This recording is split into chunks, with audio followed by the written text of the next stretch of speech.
హిబ్రూలో యాద్ అంటే ఏంటో తెలుసా? హస్తం. చెసిద్ అంటే కరుణ. ఎలోహిం అంటే దేవుడు.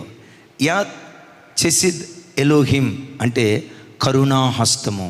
ఉపవాస ప్రార్థనకు వచ్చిన బిడ్డలారా, మనం ఈ భూమి మీద బ్రతికిన కాలం అంతా మనకు, మన పిల్లల పిల్లలకు దేవుని కరుణా హస్తం తోడుగా ఉండునుగాక.